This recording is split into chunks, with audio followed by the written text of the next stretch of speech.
ആളുടെ പ്രത്യേകത എന്താണെന്ന് വെച്ച് കഴിഞ്ഞാൽ ഒരു ഡിസൈനും ഒന്നും ആദ്യം കോപ്പി അടിക്കാൻ നിൽക്കുകയല്ല. ആളാണ് പുതിയ പുതിയ പുതുമകൾ കാളയിൽ കൊണ്ടുവരുന്നത്.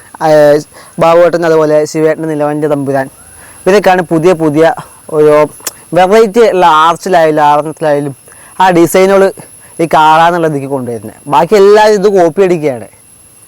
അതിൽ ഇനി പുതിയ പുതിയ ഡിസൈനുകളും കാര്യങ്ങളും ഉണ്ടാക്കാൻ അത് ബാബുവേട്ടൻ പക്കയാട്ടോ. പ്രത്യേകിച്ച് ആ ആർച്ച് ഉണ്ടല്ലോ, കഴിഞ്ഞ സീസണിൽ ഇറക്കിയായിരുന്നു ആ ആർച്ച്. പിന്നെ അതേപോലെ അതേ മോഡൽ ആർച്ച് ആഭരണം ഒരുപാട് കാളകളിൽ നമുക്ക് കാണാൻ പറ്റിയിട്ടുണ്ട്, ചെറുതും വലുതായുള്ള പല കാളകളിലും.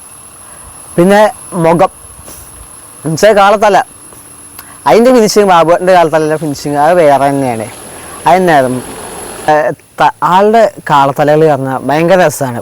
ഫിനിഷിങ്ങാണ് പക്കയായിട്ട്. അതിപ്പോൾ ചെറിയ കാളയിലും വേണ്ടില്ല, ആളുടെ ഏത് സെറ്റായാലും വേണ്ടില്ല, തലകളും അതിൽ ഞരമ്പും കളറിങ്ങും എല്ലാം അടിപൊളിയാണ്. ഇപ്പോൾ ആളുടെ മറ്റേ ആർച്ചിലെ കുടയില്ലേ, ഒരു ഗോപുരം പോലെയുള്ളതാണ്, ഈ തമിഴ്നാട്ടിലെ അമ്പലങ്ങളൊക്കെ പോലെയുള്ളത്. അത് ഒരുപാട് കാളകളിൽ നമ്മൾ കാണാൻ പറ്റുന്നുണ്ട്, അതെല്ലാവരും എടുക്കുന്നുണ്ട്.